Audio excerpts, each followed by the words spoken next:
It's June 7th, 2020, and welcome to episode 37 of the Baby Metal podcast. We gather in the podcast Discord server on alternate weeks to discuss news and thoughts on the past and future products of Baby Metal. We invite you to join us, whether you're a longtime fan or have only just arrived. I am Paul, and I am joined by Kevin. Hello, welcome back. And Callie. Hello, everybody. Hello. So we are pleased to announce that Callie has joined the podcast team. So we will continue to hear from her. If you don't know Callie, 2 episodes ago, we had a fairly long discussion with her about herself. So, Yeah. But anyway, welcome on board. Yay. Yeah, Thank welcome. You. I'm very excited. Glad to see our method of tricking you into joining full-time worked. Yeah. It worked. Very, very carefully crafted plan. So, there's not actually been a whole lot of news since the last time we recorded.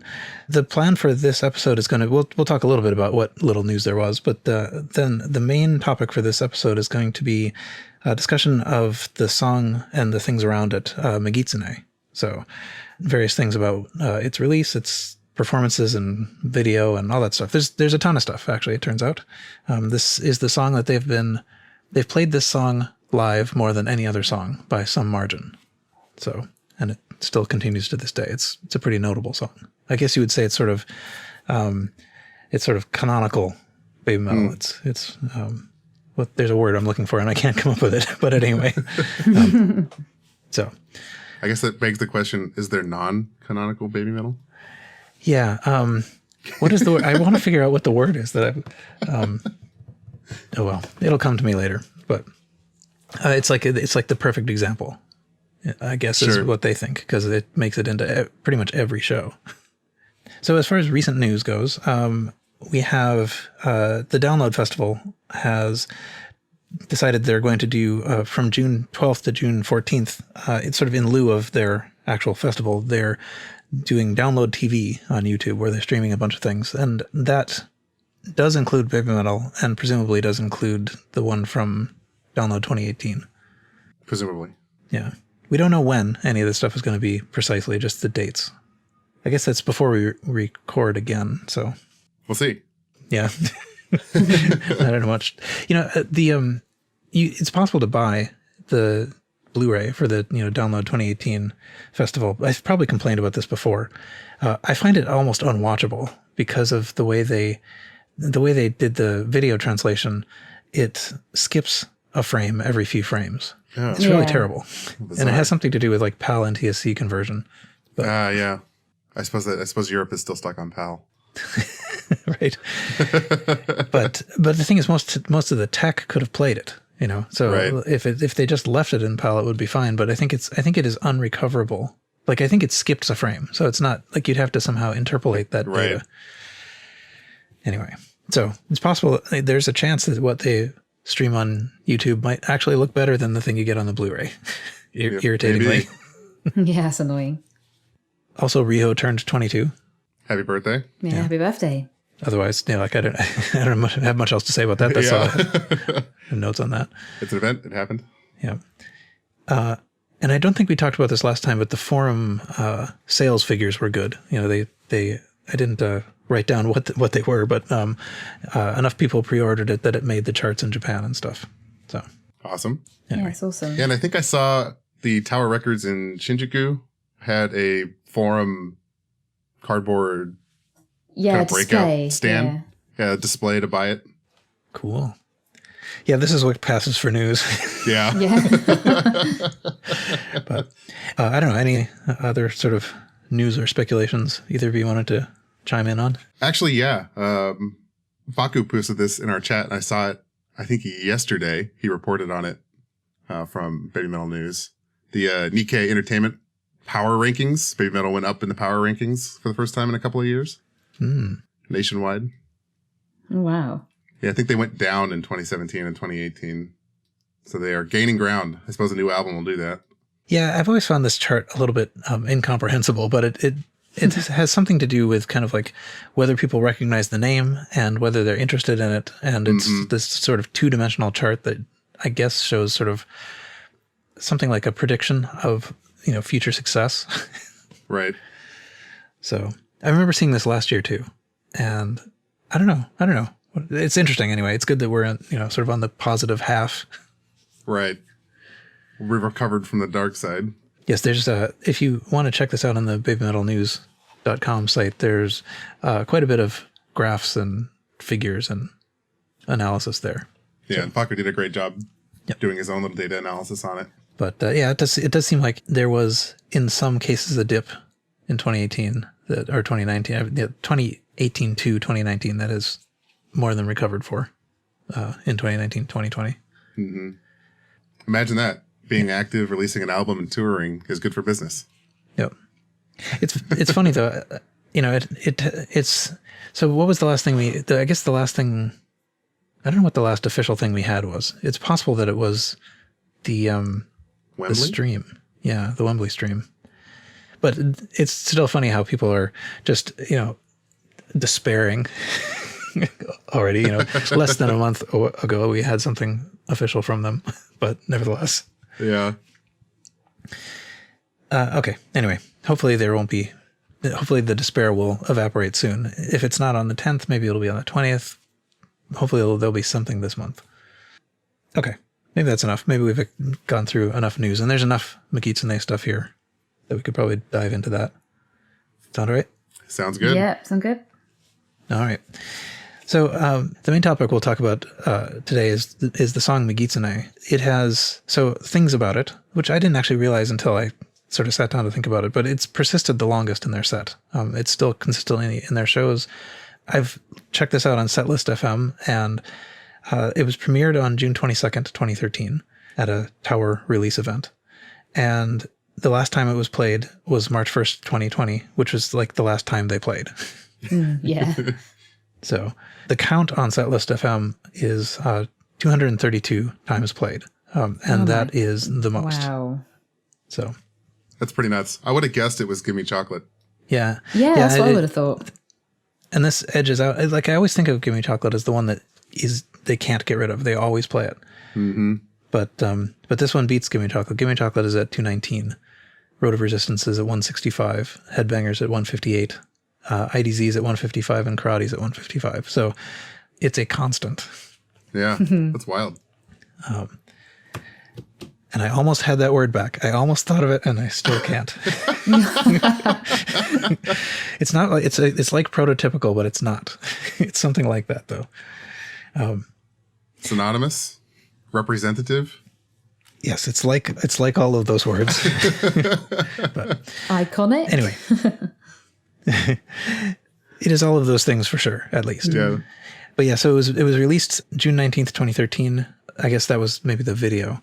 Oh, actually, there was this is somewhere in there in my notes about this, but they had a kind of a funny little teaser trailer. Have you seen this? The parrot, or I guess it's maybe a cockatoo or something, but it's on Toys Factory. They had in advance of the release of this, they had this little video where there was this cockatoo sitting there, and someone came and like hit play on a recorder, like a tape deck or something, and it started playing Megitsune, and the cockatoo started headbanging frantically.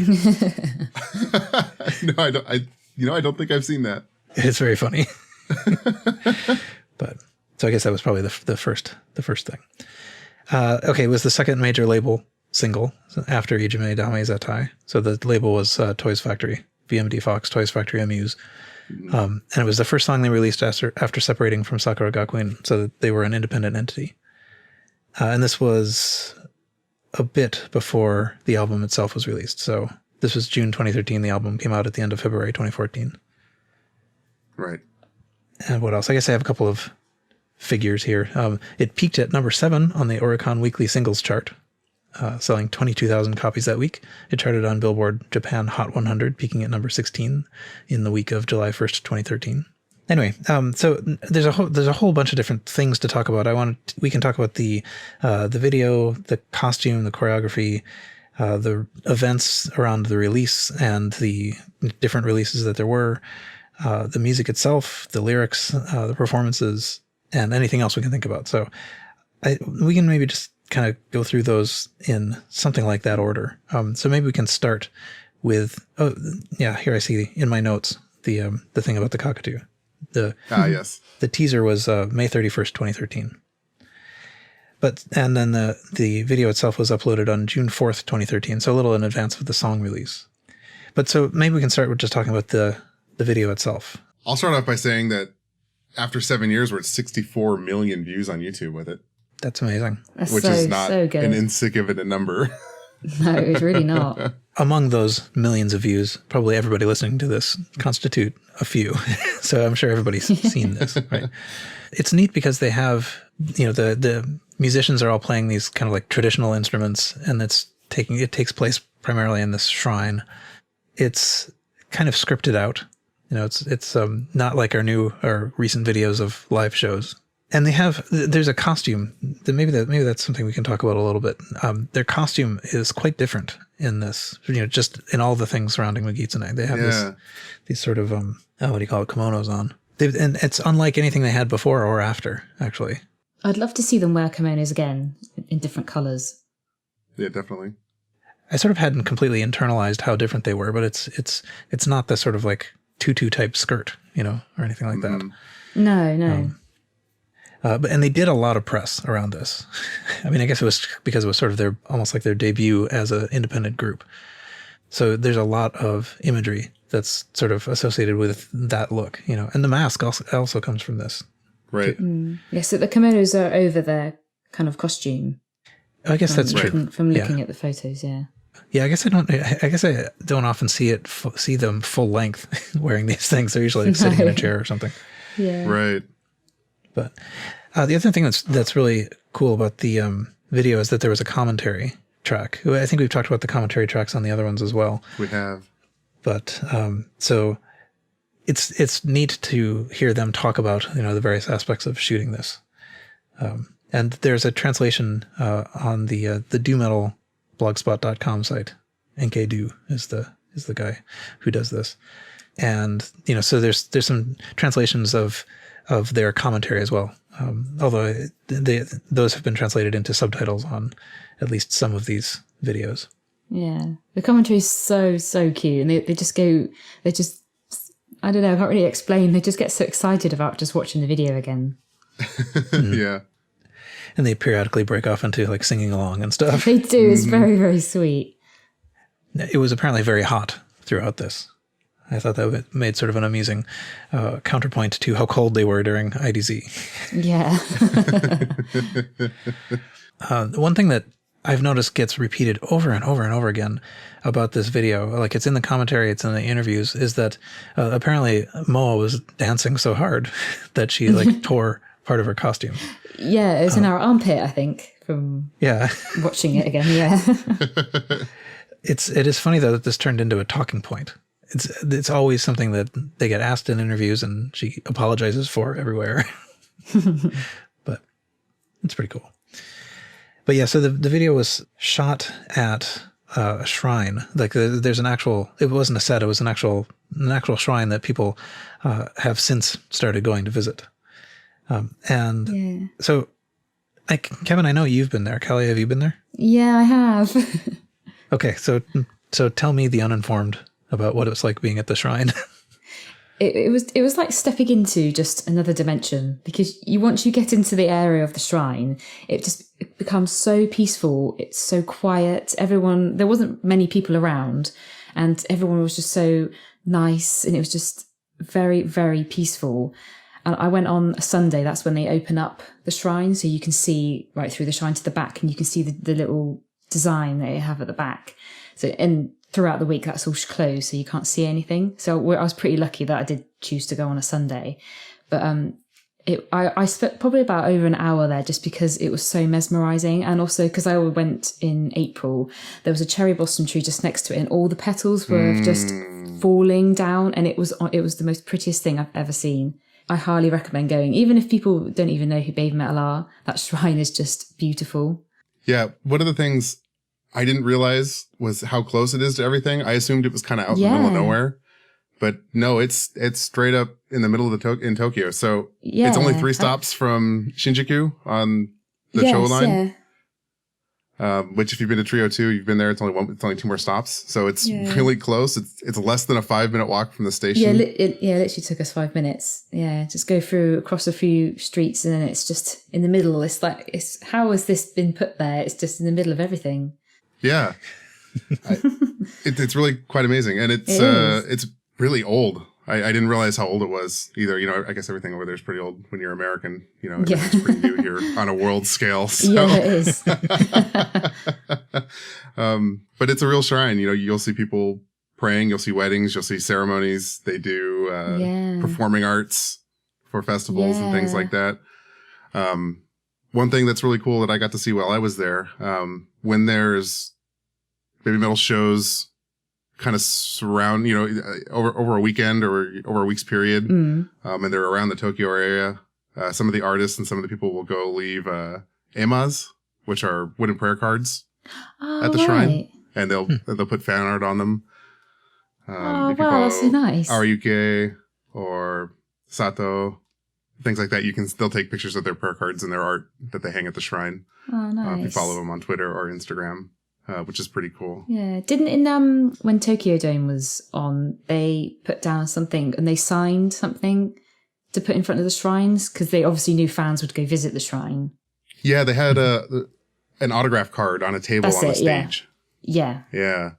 I didn't get to see that. I think that's the only time they've done that, I think. But it's pretty obvious when people are there and you see foreigners what they're there for. It's kind of one of those necessary pilgrimages. So if you're planning a trip and you're going to stay in the Tokyo area, it's close. Like I said, 3 stops. I had no idea. I assumed it was out in the middle of nowhere. One thing I thought was kind of interesting looking at the photos kind of outside the context of the video is that it actually seems kind of small compared, like the video somehow enlarges it. It makes it seem like there's many rooms and it's really just like one room and one hallway. Yeah, no, it's tiny. Kevin, did you walk right up to the shrine, like on the stones? Were you allowed? No, it was roped off both times I've been there. Because when I went, I was stood in front of the ropes, and I was just taking pictures. But a Japanese man walked past me. I think he saw my Baby Metal t-shirt. I think he knew I was a fan. He opened the rope for me and I walked across the grass. And I walked right in front. And Tom took a video of me walking in front of it. I need to upload it one day. So yeah, I did go right up to the actual shrine and walked on the stones. Oh, that's awesome. Yeah. What also was really nice is opposite there was kind of like another smaller shrine or just this room, and I think they were doing some like music practice. So as I was there was this lovely music playing, and it was just probably the best day I've ever had. It was surreal. Yeah, that's awesome. It's important to note that if you're gonna go visit, the stage portion isn't always open. Yeah, you know, the part that has the bonsai tree and all that stuff. Isn't open every day of the week. No. And I've been trying to find out the schedule of when it opens, and the best I've come up with is nobody knows. Well, they just kind of open it when the weather's good, or there's something going on. Because the very first time I went, when I was there for Legend M and those shows, it was closed when I went to visit. The second trip here for Metal Galaxy, it was open. Because I was told it was only open Sundays. I heard that too, but I went on a weekday this last time and it was open. Oh, okay. Yeah, so it's strange. Everybody you ask will tell you something different. Oh, I was so lucky then. Yeah. Next time we should just go ask if there's a schedule. Yeah. But the shrine's open 7 days a week. You can go visit anytime. We're just talking about the stage. Yeah. To note, there's a little stream to the right of the shrine, and apparently there's a little goldfish there. And you can, people have mentioned that they've seen the goldfish in there, and it's very cute. I didn't know until after I went, but yeah. Oh yeah, I had no idea. I actually saw a little kid and his dad next to the little stream. I was like, what is that kid doing? So he was obviously looking at the goldfish. So go look at the stream if you ever go. That's great. You know, I think it's possible that part of what made this seem bigger is the fact that they did have, during part of the video, the stage was closed except in the front. So give it some kind of depth. I'm looking at the photos now. There are also some I don't know where they're from, but there's a couple of stills of them shooting this video. So, it's at night, it's all lit up. You can see, the cameras on tracks and things like that. Yeah, it's quite a big setup. Yeah, that's one thing about this group is that they don't really go half in. No. Yeah. They can, all right, if we're going to do this, we're going to go all out.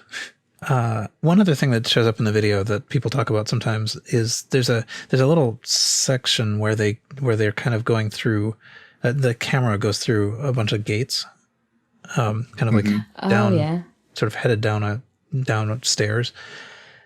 And in the commentary, they say something about the director went off to shoot this without them. It's unclear exactly where those are. So there are probably 3 candidates that Faku has pointed out. Probably the most likely one is the Sano Inari Shrine in Tokyo. That's the Faku had a photo that looks just like, the kind of blurry thing that you see in the video. But I think a lot of these Inari shrines have them. So there's another one, Anemori Inari Shrine, Jinja in Tokyo might be one. And the one that Enki thought it was a more famous one in Kyoto, Fushimi Inari Grand Shrine. I don't know where that is, or if anyone will ever know, except like the camera person. But anyway, that's another, it's another iconic, old Japan thing. Mm-hmm. Do you know? So I don't know if you know this, either of you. There's some parts of the video that involve like Sue's in a room and Yui and Mo kind of peek around the corner at her and stuff. Is that also in the shrine, or is that just somewhere else? I don't know. I don't think it's possible to say for sure. Okay. I think we could make an educated guess, but that's about as good as we could get. I think it's the shrine. Yeah. But it's not exactly uncommon architecture in Japan. Right. So yeah, exactly. That's why I was thinking it probably could have been anywhere. Yeah. But okay. Let's see. I don't know. Any other things you wanted to say about your shrine trips? Asagaya is a really neat, sleepy little area of Tokyo. It's worth just walking around once you're done with the shrine. Yeah. That's about it. You're right that it does seem kind of funny that there would be a sleepy area of Tokyo. Yeah. You'd be surprised. I actually had a lot of fun looking for sleepy places in little neighborhoods on my last trip, and they're out there. You just got to go find them. They're really relaxing, and it's such a different vibe, and it's a really nice break from kind of, the central hub areas of Tokyo. Mm-hmm. Yeah, I once one time spent a little bit of time walking around the I don't know what it is, the palace, I guess, or whatever grounds. Mm-hmm. There's a sort of a big park in the middle of Tokyo, and that also feels pretty separated from the rest of the world. Mm-hmm. So, as far as the release of this goes, I think this is the one that has the most individual little versions. So there's a regular edition, and that actually came with Akatsuki also. So Megitsune and Akatsuki were both on that CD, and then they had instrumental versions as well, the air vocal versions. I actually find, honestly, I have not listened to the air vocal version of Akatsuki anytime recently, but the air vocal version of Megitsune is actually pretty cool. Mm-hmm. Really does sort of highlight what's going on in the instruments, although it's quite electronic. It's quite synthesizer based when you're talking about that original version. Anyway, it's definitely worth listening to that if you haven't, because you hear a whole lot of stuff that you don't normally hear. The air vocal version that's on the CD is just basically without the vocals, so you can hear all the complexity behind. But somebody, and I don't know who did this, some couple of years ago or something, someone took the air vocal version and then ran it through a slowdowner. So the pitch stayed the same, but the tempo went way down. Right. And that sounds really nice too. Yeah. So it's different, but it is very calm and still very precise. And I actually listen to that not infrequently. Yeah, it's like 2 minutes longer than the actual song. Just to give you an idea how much kind of slower and more serene it is. There were also limited editions that they were sort of themed by member, right? So there's a Su metal version, a Yui metal version, and a Moa metal version. And these had a designated member on the front. They're sort of they're kind of black in color. And each of them came with a DVD that were digests of one of the Legend I, D, or Z concerts. So what to say about that? Oh, yeah, the other thing about the limited edition is it came with Onodari Daisaksen. So the regular CD came with the Sue solo, and the limited edition CDs came with a Black Baby Metal song. So that's kind of cool. Do you own them all? Well, yes. Let's see what else. So yeah, these were themed kind of like the Sakura Gakuin ones were. So there's a Ki version, a Tsu version, and a Ne version. So Kitsune, right? And the thing that sort of brings this one up to the highest number of special editions is that there are these May Revolution exclusive promotional editions, and those were the ones where they were kind of dressed up in these kind of I don't know how to describe the costumes, but they were dressed up in costumes with these little like fake fox furs around their necks. Yes. Yeah. So what do you guys have a name for these costumes? These are like the graduation costumes, right? I call them the fox necklace costume. I don't know if they have a real It's name. very strange. Yeah, but they are traditional, right? I mean, they're like the things that people wear when they turn 20. Yeah. So it's just a fox kind of scarf, but they've obviously photoshopped a fox face onto the scarf because there's like a fox licking its nose. Yeah. Yeah, that's true. I hadn't noticed the Photoshop part because I suspect that there is probably some object that they are hanging around their necks. Yeah. But yeah, there's a fox color scarf Yeah. thing, and they shop the fox head. Yeah. Yeah, they're wearing kimonos, aren't they? Yeah, but they're more elaborate than the ones that they had in the video. I mean, these are they're real. highly decorative. They're very unique. Yeah, and they've got little hair accessories in their hair. When I was a child, we had a display doll. I don't know exactly what you'd call it, but it was in a glass case, and it was dressed in one of these things. So, I mean, like, I think this is something from historical Japan. But anyway, so there were 4 of these. There's one that has been referred to as the regular edition that has all 3 of them on the front, and then there was one each for each member as well. So the standard edition is actually the one that is the most impossible to find, the one that has all of them on it. Mm-hmm. Yeah, one other thing that's interesting about these is that they say baby metal spelled out in katakana, which does not happen very often. Am I right? Yeah. Most of the time it's spelled out in Roman letters, but for some reason they've actually spelled out baby metal in Japanese. Yeah, I feel like they spelled it out in kana more in the earlier days before they started gaining popularity internationally. Yeah, it's possible. I think that coincides because the more of the older stuff you look at, the more you'll see kana up to a point. Yeah, although I should go back and look at the Sakura Gakuin, whatever it is, message. What was the first one? Message, I think, was the first one. To see if it, because I thought it said even in Roman letters there, baby metal, but anyway, whatever. These are the rarer of them. Right. These May Revolution exclusive ones, and I think it's possible that they only were available at an event. So all the ones that you're seeing now were never actually like sold at retail. They were, there are people reselling them over and over again. Correct. Every once in a while they show up on the various places to buy things secondhand. Yeah. So they're still out there. Yeah. It took, I have them though. It took me quite a long time and not insignificant number of yen to get the regular one that has all 3 of them on it. Oh, the other thing about this is that they had sort of an interesting remix, the Takina remix of Megitsune on there.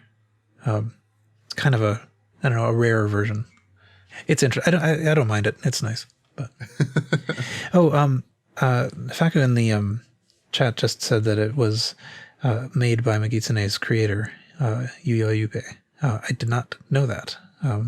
But okay, so apparently DJ Takina is the same person. Okay. So, and if you don't know what the remix is, it's basically just a dance version, like a house trance remix that you would hear at a club. That's the best way I could describe it. Yeah, it is. It's processed in a way. I mean, like it's not just like an extended version. It's like various interesting artistic things are done. Anyway, yeah. So if you're looking for all the editions, I think this one wins the contest as having 8 different editions. So yeah, I was going to say, is this the most? IDZ has 7, I think. Yeah, IDC has a lot. Yeah, But it's basically the same setup too there. Mm-hmm. I've just seen the Sue version with the fox thing around her neck is going for $400 on eBay. Hey, there you go. Yeah, It could be yours. One low time fee. No. for those who are actually interested in trying to acquire these things, I would not advise eBay. No, yeah, Faku just said as well.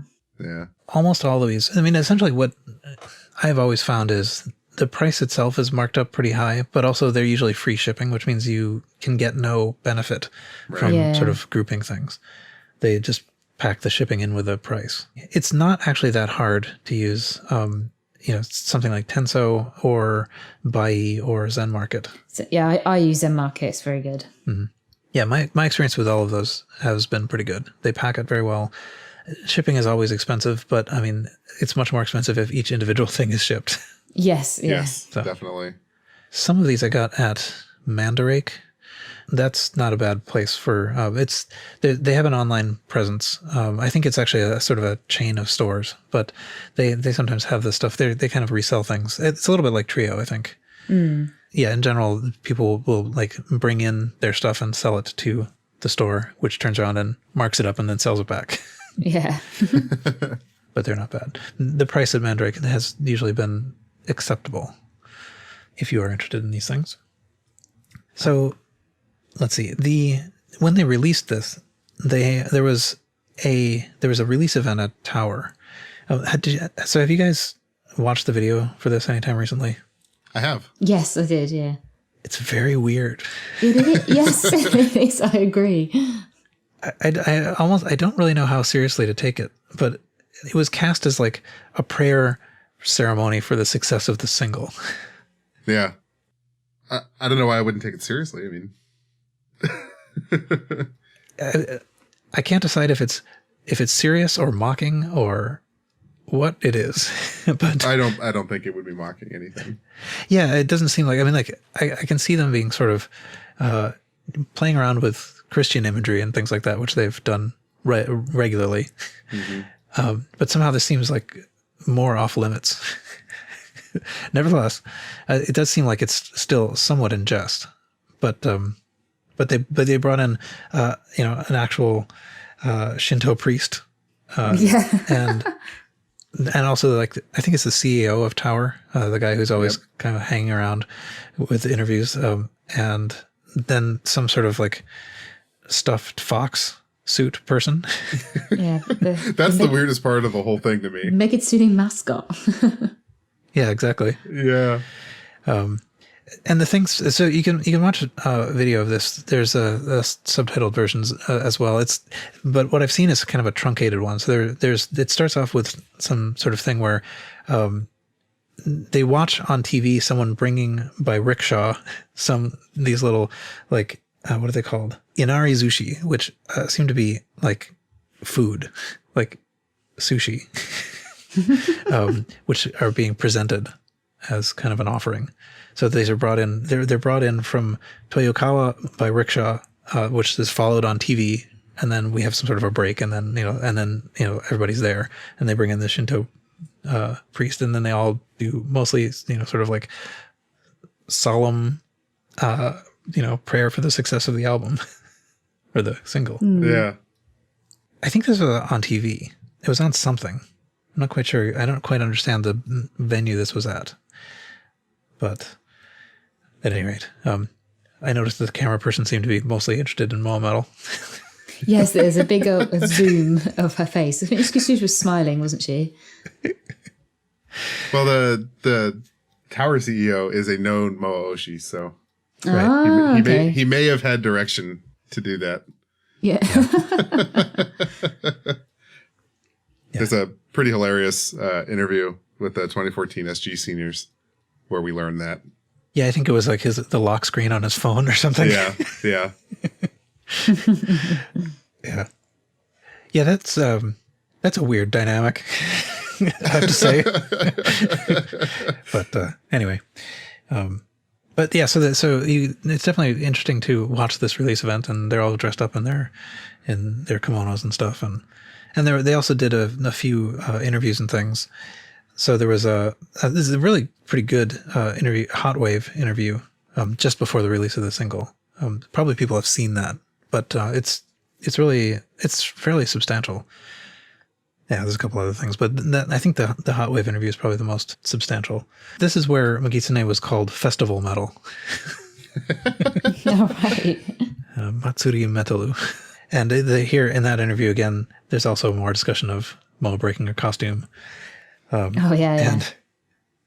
there was a funny thing about so I was going to look this up and I didn't, but there was a sort of a short tour that they did, kind of leading up to this. And I think there were 4 different shows, sort of like a practice tour in a way. But Sue talked about like losing the heel of her shoe at the last show, and Ma talked about also breaking her shoe, and then Yui, volunteers that actually she has not broken any of her shoes. So that was nice. But anyway, they talk actually a fair amount about this particular song in that. So I mean, it's related to this discussion of Megitsune because they, Sue's talking about how the song sort of relates foxes and women and these kind of like stereotype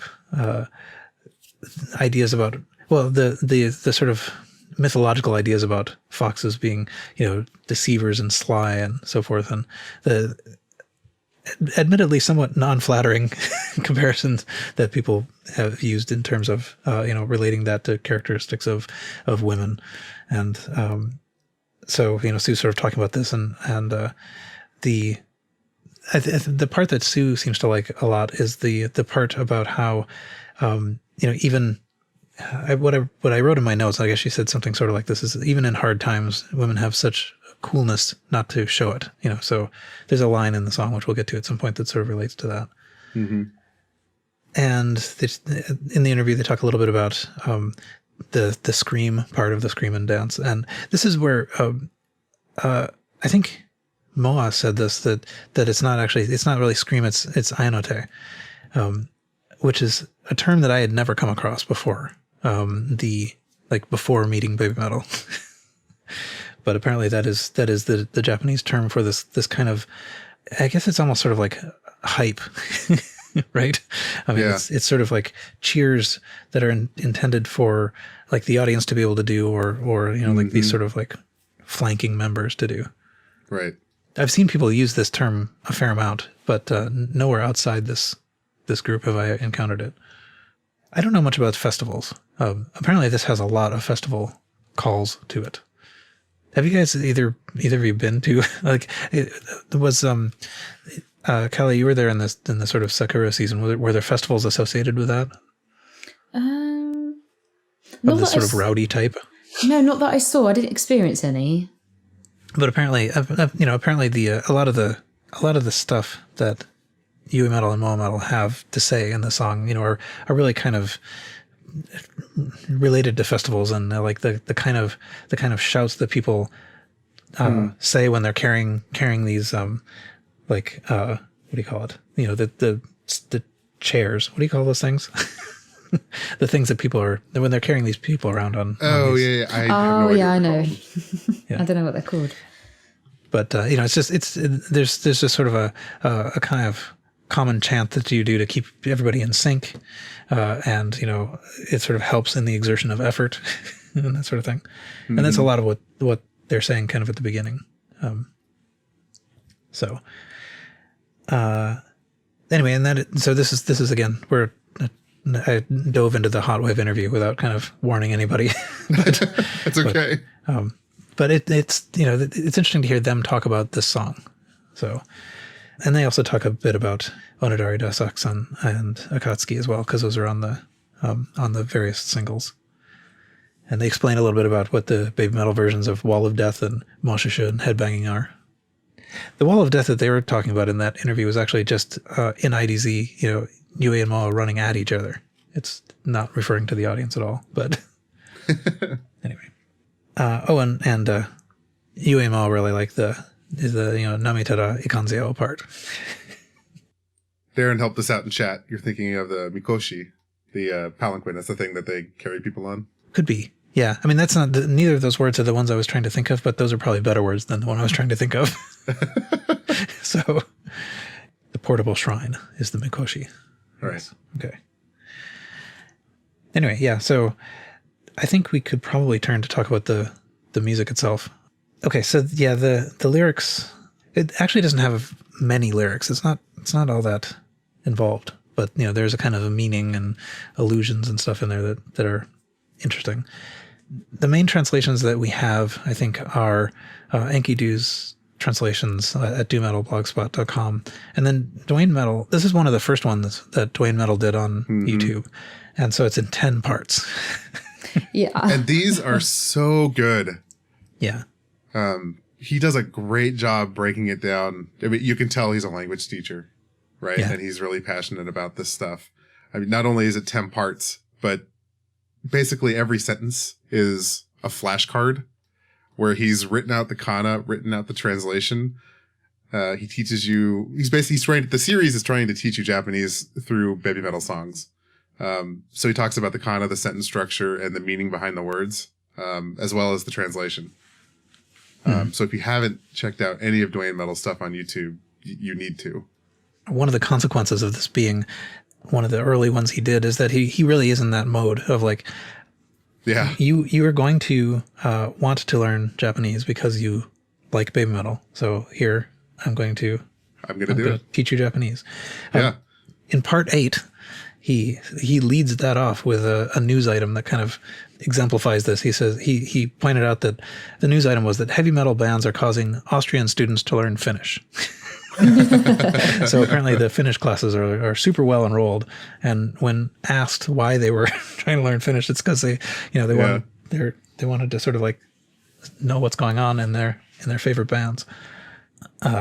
Anyway, yeah, it's the whole series is great, but this is broken down in so some of the later ones that Duane Metal did, they're a little bit more just kind of concentrating on the lyrics, but here, because it's sort of early, he spends a fair amount of time, like the first part actually isn't about the lyrics at all. It's just about like the actual role of a fox god in Shintoism and sort of Japanese culture. And he claimed that the sign of the horns, the sort of like the metal hand shape that the kitsune was derived from, was attributed to Ronnie James Dio. I don't know if that's true. I don't know if that's true. Yeah. But could be. But yeah, so he actually spends a fair amount of time talking about, some really sort of, deep Japanese stuff like this. The reason that you have the k sound at the beginning of kitsune, but g in Megitsune, because it's a compound, and if you have the second part of the compound gets a voiced consonant at the beginning. Yeah, it's super interesting. Like, yeah. I'll be honest, you have to be kind of in a student sitting in class mindset, I think, to sit through one of these songs. He's done several songs like this, but it's totally worth it. And it's definitely one of the things that got really motivated to take learning the language seriously. I haven't watched Megitsune's video, but I've only watched the one he did of Metataro. Mm-hmm. Yeah, but that was it. But I think I will dive into that 10-part series. Yeah, it's totally worth it. Yeah, I will. And each one is pretty bite-sized. I mean, like they're 10 to 15 minutes long usually, I think. Yeah. So it's not too bad. Honestly, I watched them at double speed. Did you? It's still workoutable. Yeah. But yeah, so he talks a little bit about all the things that Yui and Moa shout, and all the things that are onomatopoeic, so they're like, they sound like things. The hira hira stuff is supposed to be like a butterfly flapping, and kudu kudu is spinning, and and I assume everybody knows this by now, but the kon kon kon is what the fox says. Yeah. Ah. Yeah. And I can't say what the fox says without that think of that song. A neuron. But yeah, anyway. But we know what the fox says. It says con con. You know what? If that ever comes up in a casual conversation with my non-BABYMETAL friends, I'm just going to say Konkon because I think that'd be really funny. See what their reaction is. Just to see what the reaction is. Yeah. One of the things that's kind of cool is he will tell you when there are sort of like a mixture between like new coinages and sort of like archaic sounding words. You know, so those are things that you just can't pick up from a straight translation.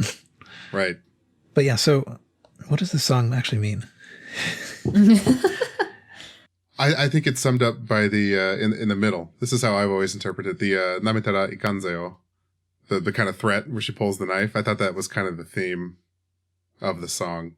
And Duane Metal actually does a pretty good job going into where that kind of comes from. And to quote him, he translates it as, "You'll regret it if you underestimate me, or underestimate me at your peril." And it's like a girl power song, really, at the end of the day. Yeah. Because I think the origin of it is from a movie, a Yakuza movie in the 80s. And one of the lead actresses says it in defiance, if I remember correctly. Yeah, well, and I think it was actually sort of a threat in the movie. Yes, yeah, it was a threat in the movie. So that's how I've always thought of this song, and kind of what the theme of the song is. Yeah, and the name of it is like Megitsune is actually I've seen didn't we find this on Osmart? One of their translations failed at one point and actually translated the song as Vixen. Well, and that's actually what Duane Metal translates Megitsune as well, Vixen. But for a while I thought, what is the song? Is there a new song? It's like, oh no, I know what that is. Yeah, it's tricky because even after watching Duane Metal's videos, I'm not completely clear on what the connotations of Megitsune are. Certainly in English, Vixen has a kind of it carries along with it extra meanings that aren't necessarily just female fox, right? Which makes it possibly not quite the right translation. So, because the thing is that regardless of all that, BABYMETAL has always had this sort of like innocence to them, right? Yeah. Well, I think isn't one of the other translations is Vixen not just female fox, but isn't it also like spiteful or something like that? Somebody, a woman who is spiteful or something like that. It's hard to track this down in English or in Japanese. Like what people. Very often, if you're naming people with animal names, it's not necessarily very flattering. Right. But it's unclear. It's sort of like Yeah, I think it's worth mentioning at this point too that translating music in Japanese is really difficult. It's more difficult than just regular conversation. I think Duane actually talks about this as well, just because context and language and kanji matter so much in that language, whereas in English it doesn't. You can get away with almost no context because our language is infinitely more simple than Japanese. So well, in that regard, yeah. It's stupid to translate because we have a lot of dumb rules because it's been bastardized over the last couple hundred years. But in terms of imagery, it's less complex. Yeah, this is what I'm saying. I think so. Translating songs in Japanese is really hard. I don't know. I think this is probably even culturally generally true, but this definitely is true within the lyrics and imagery and everything of BABYMETAL is that they love ambiguity. Like you get extra meaning by saying something that can mean several things at once. Right. And there's also one other thing that's sort of different about Japanese from English, at least, is that you can very often get away with, and you can do this in lots of languages, but you can very often get away with not saying like the subject of the sentence, so you don't actually know who's doing anything. Right. So that's a place where the context really matters a lot. Right. And so often you could say a single thing that kind of is expressing everybody doing this kind of in a way. Yeah, I think the line in here that Sue said she liked a lot had to do with a smile on your face while you're crying in your heart, basically. Like presenting oneself in a strong manner, regardless of how you feel inside. Which is interesting, like that doesn't sound that positive to me, but No, it doesn't at all.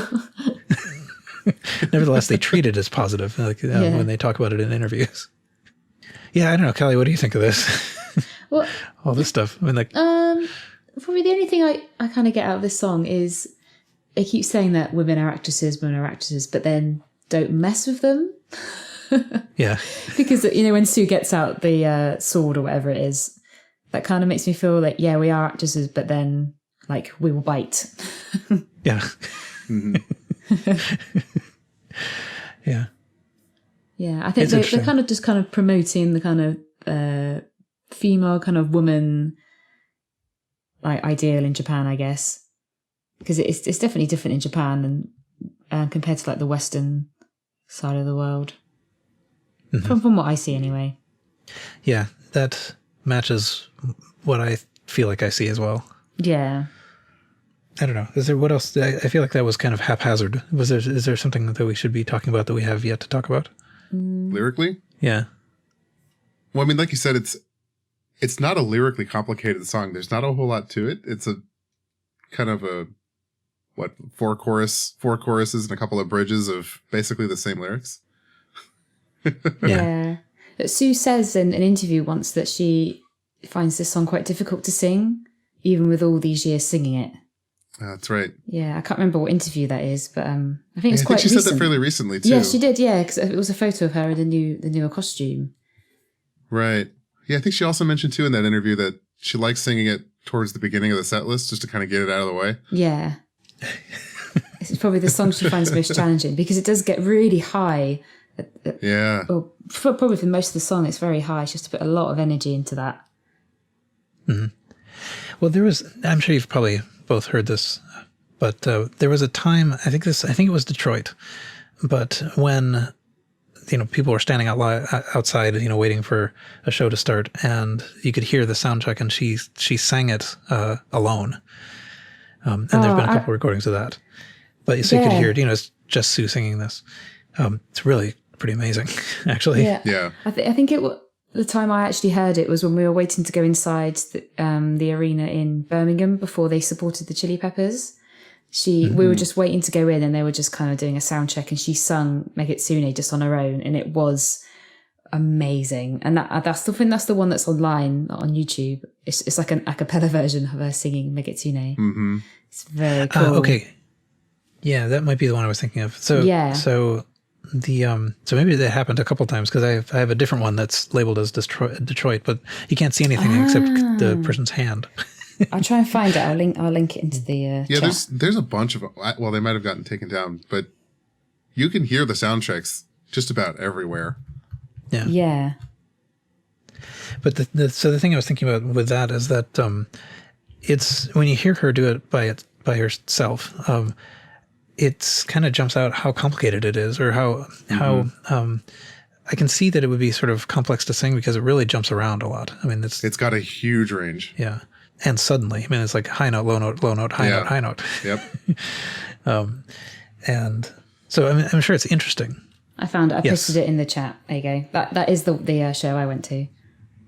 Oh, okay. And that is the video that I remember as well. There you go. Yeah, it's really quite amazing to hear that. Yeah, she says thank you at the end as well. It's very cute. Surely they've got to know that people can hear that. Oh, yeah. And, there's no time that's safe for sound checking because, people are there, 30 hours in advance? Yeah. Yep. Another thing that Megitsune is kind of well known for is the stuff that they do in the performances. These goofing around moments. Mm-hmm. Oh, they're so good. Yeah. That's quite delightful, actually. That they do this and they seem to be just plain goofing around. Yes. So what we're talking about, there's a part in the middle of the song where it sort of slows down and Sue goes to the back, gets a mask and comes forward, sort of like hiding her face with the mask. And then Moa and the other person sort of are on go down on either side of her and sort of like wave fox signs at Sue. So there's a time when Moa can see Sue's, like Sue is looking at Moa. The audience in front cannot see Sue's face. And it has come to be known that, at least for a while, Sue would start like making funny faces at Moa. And I think this is part of what I'm gathering from, little hints from Sakura Gakuin is that this is kind of part of at least the Sakura Gakuin culture, these little Hengao battles, which is just like making faces at one another, trying to make the other person laugh. Mm-hmm. They're very weird looking when they do this. I think it's definitely picked up the goofing around in the last tour. Definitely. I think it's been kind of in every Europe show. It's been just consistent, and every single one has been different. Yeah, so I think it started pretty subtle, years ago, where it was just maybe sticking a tongue out or making a weird eye gesture. They tried to keep it kind of on the down low, and I think as they've gotten older, more comfortable, and just grown as performers, it's gotten more and more ridiculous. Yeah, like I think, mouthing, kind of culminating. Yeah, mouthing culminating words. into the last tour. They're mouthing words. Moa will straight up yell. They've done little dances. Yeah. Like Moa will just start doing a little shuffle side to side. Yeah, they jump Sue will start down. doing the same thing. Yeah, they're just getting more bold. It's great. It's definitely one of my favorite parts of the live performance to see what's going to happen.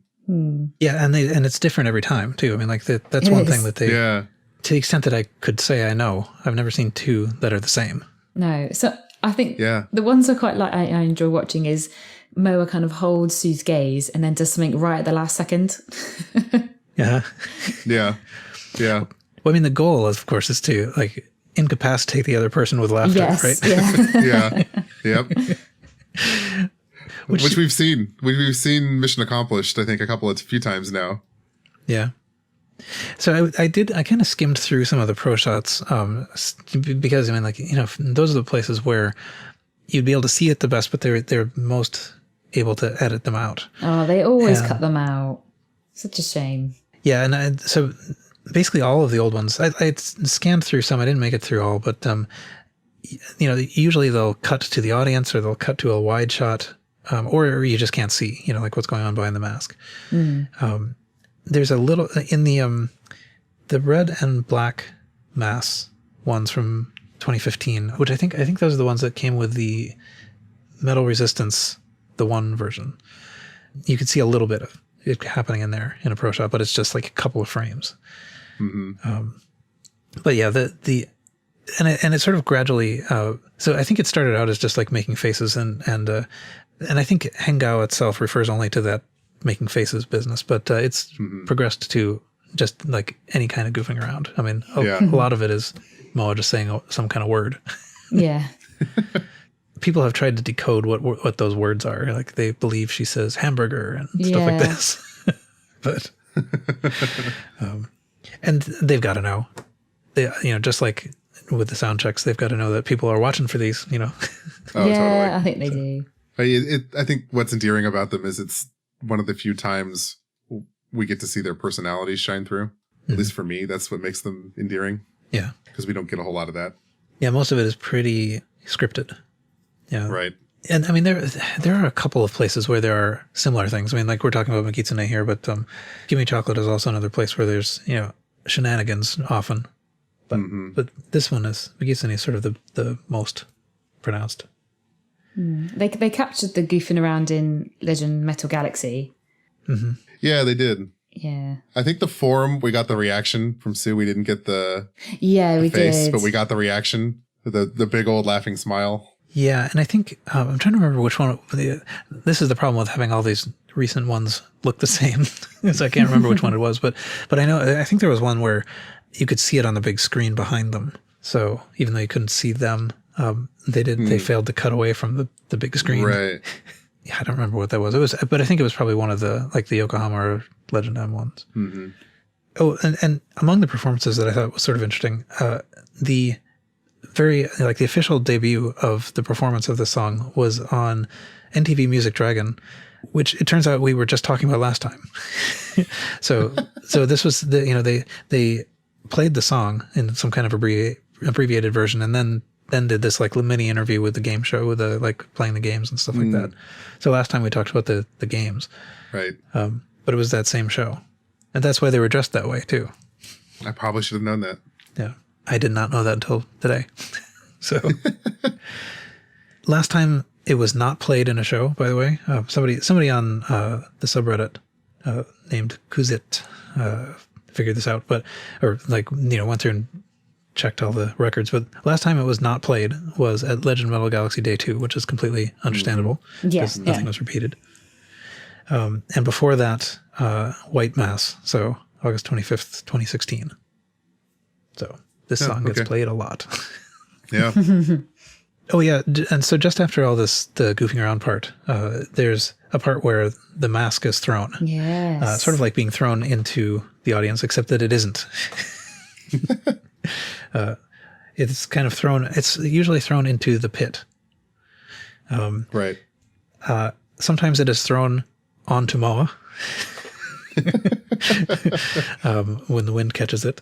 And I think there were maybe 2 known times when the mask actually made it out to the audience.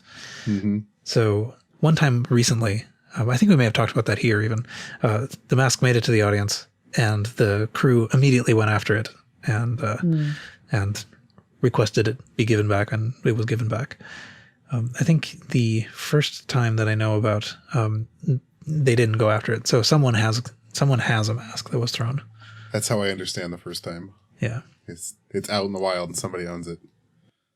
And I know someone, it's Spiffy on Reddit. He actually has it in, I think it's his parents' house, up on the wall in a glass frame. I think he got it from Sonosphere in the UK.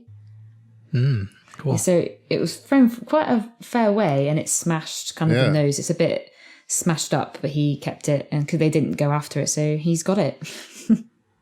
Wow. Yeah, it's amazing. I got to say, that's probably the ultimate collector's piece if you can get your hands on that. Yeah, he was also in the pro shot of that festival as well. So he's very lucky. How beautiful. Yeah.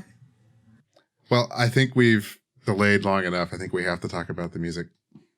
Oh yeah, that's right. Yeah, I was just forgotten. So we can talk about the music, and we can maybe next time hear Garrett's thoughts on it.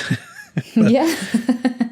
So we have a bunch of credits. I'll read them out kind of quickly here, but the lyrics are by MK Metal and Nori Metal. The music is by Yuyo Yuppei, and arranged also by Yuyo Yuppei. The people that were involved in this were involved in other things as well. So MK Metal is Miki Watanabe, who helped with the lyrics on Give Me Chocolate, Rose of Resistance, Awadama Fever, Yava, Amore, Brand New Day, and Kaguro. So throughout, including Metal Galaxy. Yuyo Yuppei is actually, so I should actually, in the show notes, Kevin has helpfully put in, like the syllables that I would say. Although I think I would dispute one of them. So Yuyo Yuppei is what you wrote, but I think it's Yuyo Yuppei. I think you just paused during that penultimate one. You do, but you need to give it a little sound. But I don't know how to do that in English. Duane Metal covers this very carefully. Talking all about More, and he has a little inflatable hammer that he bangs to show you the timing. It's really quite excellent. I think actually that might be in the 11th part. There's a part that's sort of after the song where he continues to talk about the language. Right. But anyway, so Yuyo Yuppei has been involved in a lot of baby metal stuff. I mean, like probably more than almost anybody else.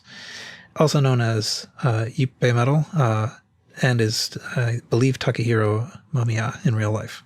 Lyrics for Rondo of Nightmare and Karate, and co-writing on GJ. Music, Rondo of Nightmare, Karate, GJ, Kaguro.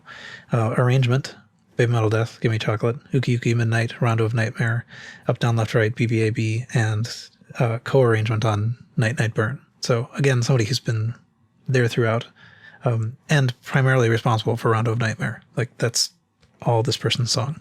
And then Nori Metal, this was co-lyrics on Megitsune, has also known as, this is interesting actually, I don't know how they choose their metal names, but they seem to flip around quite a lot. So I think this is the same person as Naka Metal, Nakata Chaos, and in real life, Norikazu Nakayama.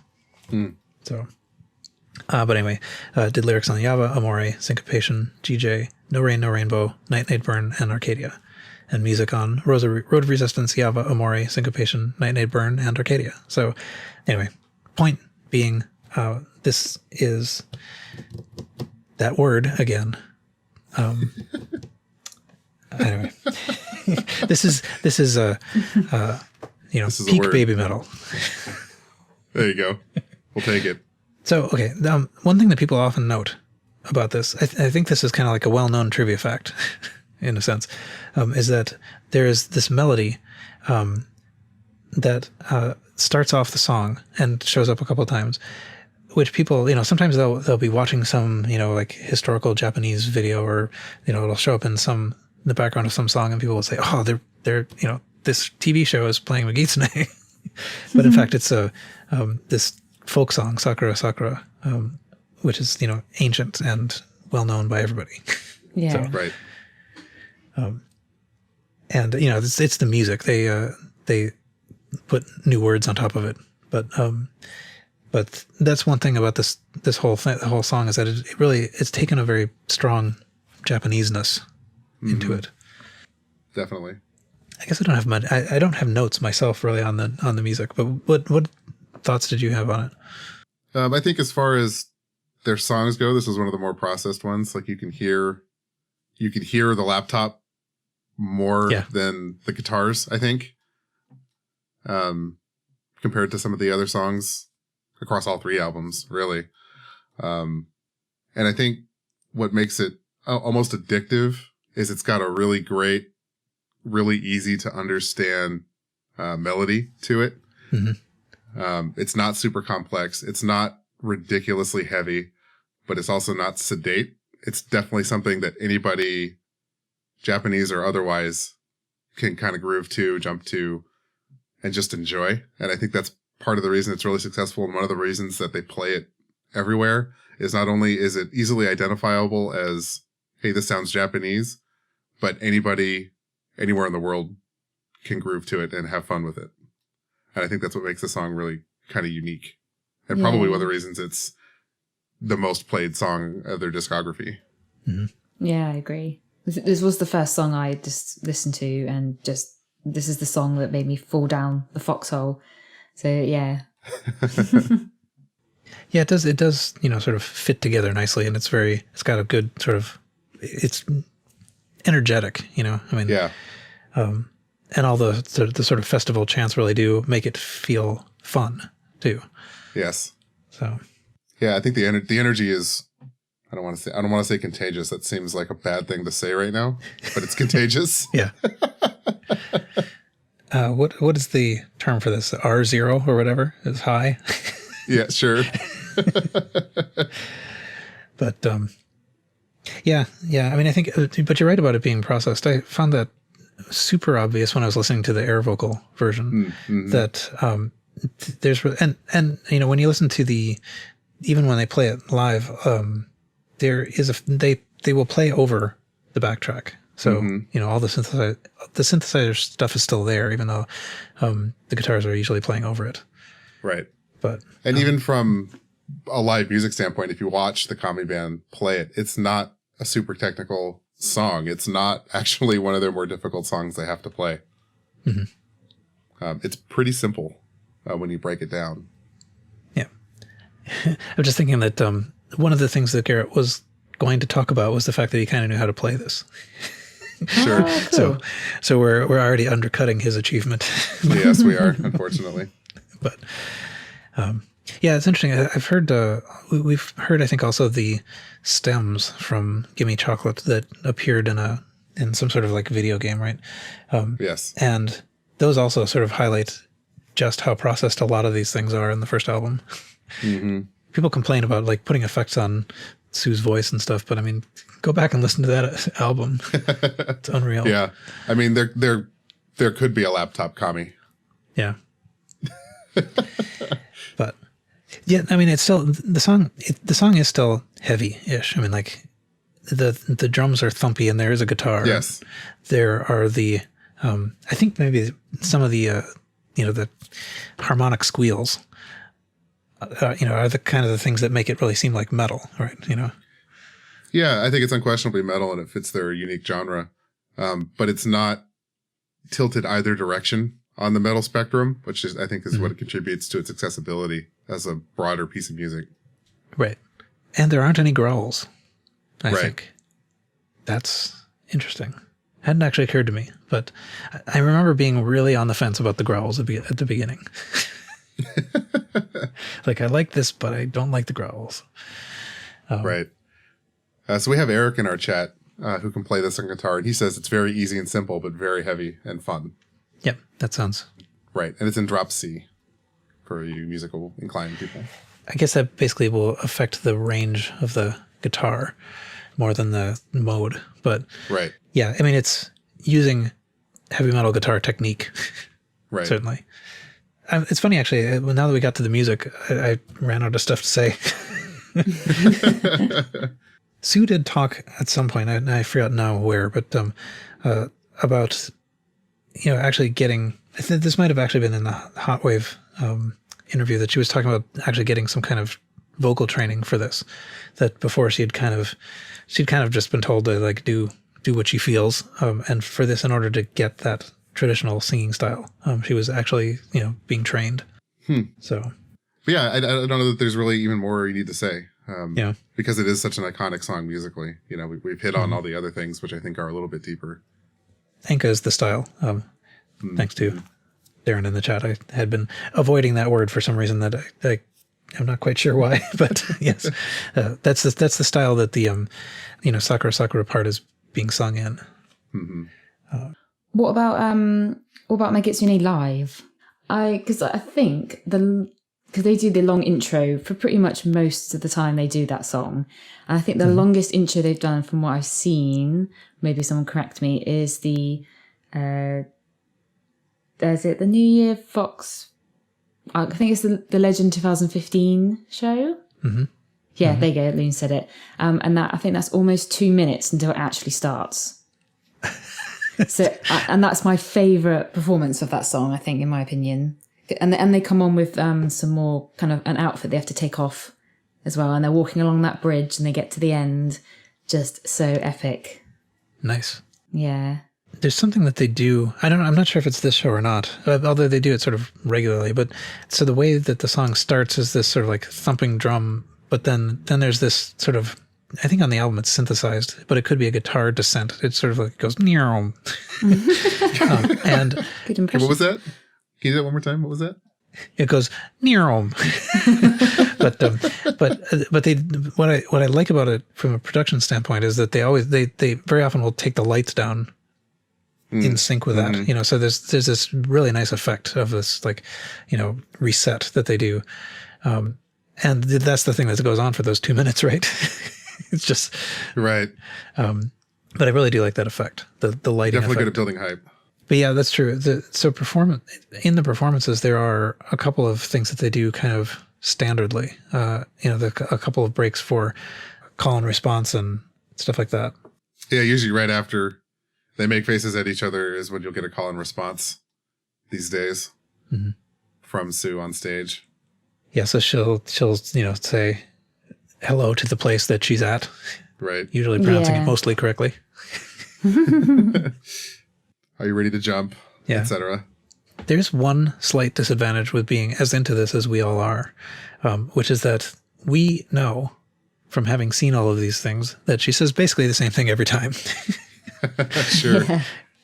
If you only went to one, it would feel sort of spontaneous. Right. But, oh well. It's still fun. I mean, I think she's still enjoying it, and she doesn't have to worry about it. It's sort of like wearing the same shirt every day or whatever. It's like one thing you don't have to worry about, and like you can spend your energy somewhere else. Yeah, sure. What do you think of Megitsune being the intro song? It was pretty much, was it last year? It was used a lot, wasn't it? Yeah, I think they often do that in festivals too. They'll use that as a They do love intro because it's got that great walk on. Yeah, it's really really great. Yeah, that's true. I guess they do. Yeah, that gives them the opportunity to appear while things are happening. Right. It also, though, in some cases makes it clear that the kami band aren't doing anything. Because they are also walking on. But that's okay. They hit you pretty hard with those drums. Yeah. When the song does start. Right. I think as soon as the drums hit, I forget that there's a laptop. It would be interesting if at any point they never will, but, bring on somebody to do some of those synthesized parts live.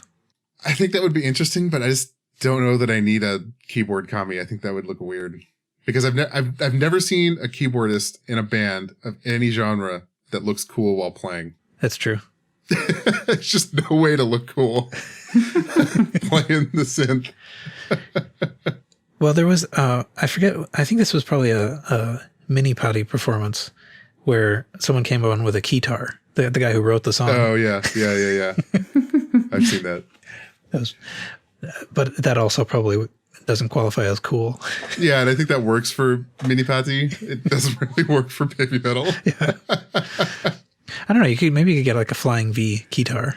Oh, there you go. The song does open a lot of shows, though. I mean, that's been a strong position that it's been in. Someone actually did a count. I think it may have been that same person who was talking about like when it was last not played and stuff like that. Did a count of like what position it was in the set list, but it became a little hard to tell how often it ended the set list because it was just listed in order of position. So like it was in first place a lot, and in second, third, and fourth or whatever. But you can't tell when it was last because the sets had different numbers of songs in them. Sure. So, but I think it ends. I think it does end a few. I don't know. Road of Resistance kind of took over that ending spot. Mm-hmm. But it is good. It's a good hype song. Good getting started song. Yeah, it's very Definitely. good.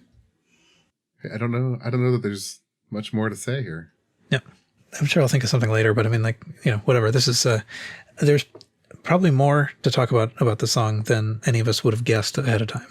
No, Sure. yeah, true. So every time we do one of these, I learn stuff. yeah, me too. And I mean, like I think I know a fair amount, but just actually going back and really watching what Duane Metal says and stuff. Exactly. Just yet one more plug for going to the Duane Metal 10-part video series. That is really a deep dive on this song as well. I'm gonna watch and he's very funny. Yeah. And he does show up occasionally. Like he'll start like playing guitar himself and stuff, or speaking in Spanish or French or I don't know. He's very silly. Oh. Okay, I think then is there anything that we want to say, sort of like closing out the episode? Anything we want to say about what's coming up or anything like that? Well, I don't know that there's a whole lot coming up, but I would like to know, wherever you're listening to this, if you have a comment option or hit us up in the Discord, I'd like to know your thoughts on this song and where it kind of ranks on your personal favorite list, or if there's anything we missed. Leave us a comment. Yeah, that's an interesting idea. Yes, number one for me. Is it? I know for me, this song kind of came in, like I came across this probably like third or fourth or something. So I hadn't actually thought about ranking it. I usually put I usually put karate at the beginning because that's what sort of brought me in.